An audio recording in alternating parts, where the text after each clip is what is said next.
জুলাই গণঅভ্যুত্থানের সময় রাজধানীর রামপুরায় নির্মাণাধীন ভবনের কার্নিশে ঝুলে থাকা তরুণকে গুলি এবং আরও দুজনকে হত্যার ঘটনায় মানবতাবিরোধী অপরাধের মামলায় রায় দেবে ট্রাইব্যুনাল ১, যেটা বলছিলাম সেই খবর রাখছেন সহকর্মী মাইনুল মারুফ, যুক্ত হচ্ছেন আমাদের সঙ্গে।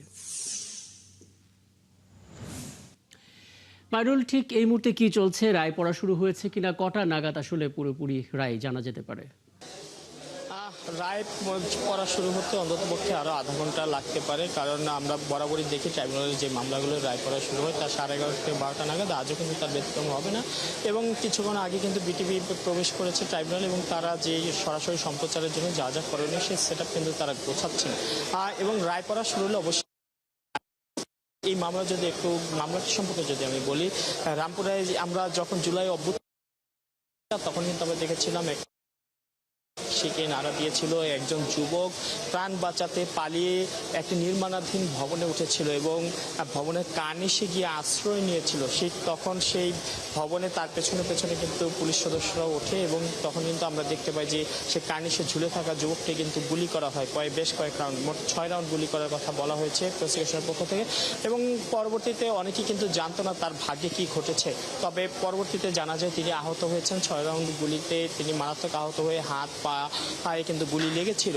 সেই মামলা তিনি এই মামলায় একটি পার্ট এবং এছাড়া আরও দুজনকে হত্যার অভিযোগ রয়েছে এই মামলায়। তার মধ্যে একজন নারী, যিনি তার নাতিকে নিয়ে বাসার নিচে নেমেছিলেন আইসক্রিম কিনে দেওয়ার জন্য এবং সে তখনই একটি বুলেট কিন্তু নাতিকেও আহত করে এবং তার একদম বুকে গিয়ে লাগিয়ে তিনি মারা যান।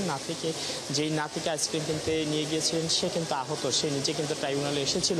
আর এছাড়া আরেকজন, সে কিন্তু জুমার নামাজ পড়ে সে রামপুরা এলাকায় বেরোনোর পরপরই আন্দোলনের মাঝে তাকে গুলি করা হয় এবং তিনি কিন্তু মারা যান।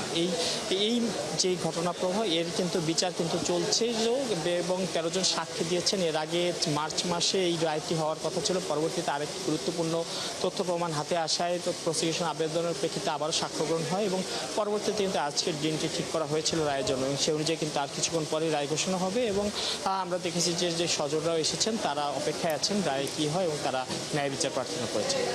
তার মানে রায় পড়ার জন্য যে প্রস্তুতি গ্রহণ করার কথা সেই প্রস্তুতি পর্ব চলছে। নিশ্চয়ই আপনি তো আছেনই, পরবর্তীতে আরো কথা হবে আপনার সঙ্গে। ট্রাইব্যুনাল 1 থেকে যুক্ত হয়েছিলেন সহকর্মী মাইনুল মারুফ।